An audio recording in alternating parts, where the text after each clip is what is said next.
that's the essence of it. Oh, I'm Benedict, Don Pedro, Leonato, Claudio, and Leonato will join us, and in the end we'll see Beatrice. Come, shall we hear this music? Come hither, Leonato. What was it you told me of today, that your niece Beatrice was in love with Signor Benedict? Oh, I stuck on. The fall seat. I did never think that that lady would have loved any man. No, nor I either. But most wonderful that she should so dote on Signor Benedict, whom she hath in all outward behavior seemed ever to abhor him. Is it possible? Sits the wind in that corner? By my troth, my lord, I cannot tell what to think of it, but that she loves him with an enraged affection. It is past the infinite of thought. Maybe she doth be counterfeit. Faith, like enough. Oh God, counterfeit? There was never counterfeit of passion came so near the life of passion as she discovers it. Why, what effects of passion shows she? Bait the hook will, this fish will bite. What effects, my lord? She will sit you. You heard my daughter tell you how. She didn't it. How? How pray you? You amaze me.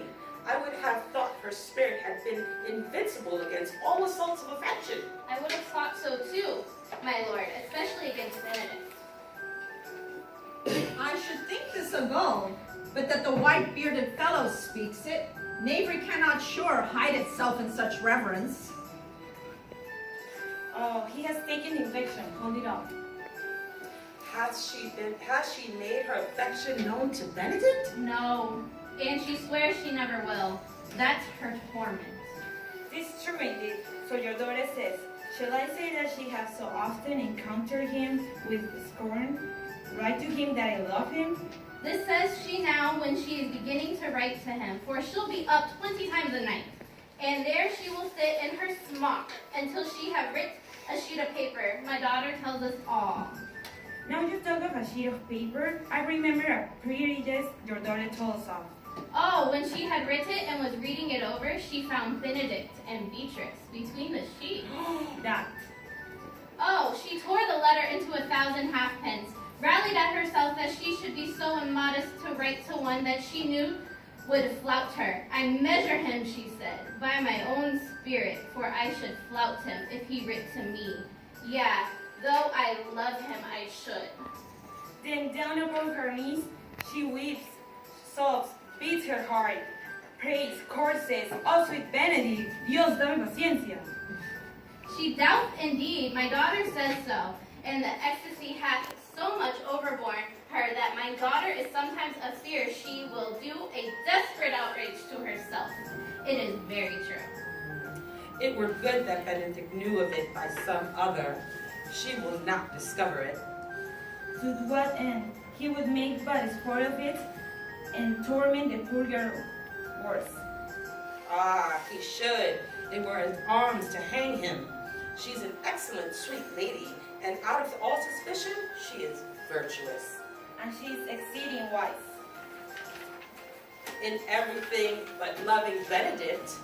O my Lord, wisdom and blood combating in so tender a body, we have 10 proofs to one that blood hath the victory. I am sorry for her, as I have just cause, being her uncle and guardian.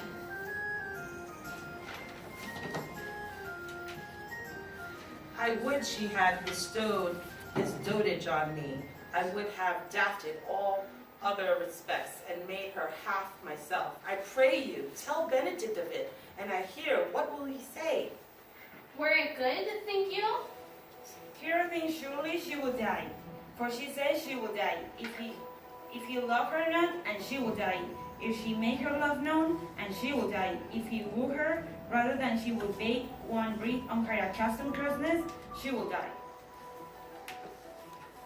She doth well, if she should make tender of her love. 'Tis very possible he'll scorn it, for the man, as you know all, hath a contemptible spirit. He is a very proper man. He hath indeed a good outward happiness. Before God, and in my mind very wise. He doth indeed show some sparks that are like wit. And I take him to be valiant.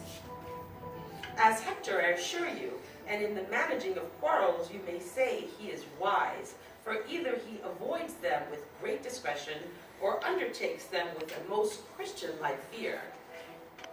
If he do fear God, it mustn't necessarily keep the peace. If he breaks the peace, he ought to enter into a quarrel with fear and trembling. And so will he do, for the man doth fear God, however so it seems not in him by some large jest he will make. Well, I'm sorry for your niece. Shall we go seek Benedict and tell him of her love? Never tell him, my lord. Let her wear it out with good counsel. Nay, that's impossible. She may wear her heart out first. Well, we will hear further of it by your daughter. Let it cool the while. I love Benedict well, and I could wish he would modestly examine himself to see how much he is unworthy of so good a lady.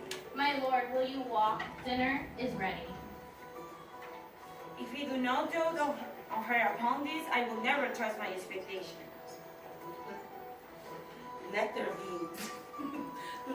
be the same net spread for her, and let that most hurt your daughter and her gentle woman cry. The sport will be when they hold one in opinion of others' dotage, and no such matter. That's the scene that I will see, which will be merely a dumb show. Let us send her to call him to dinner.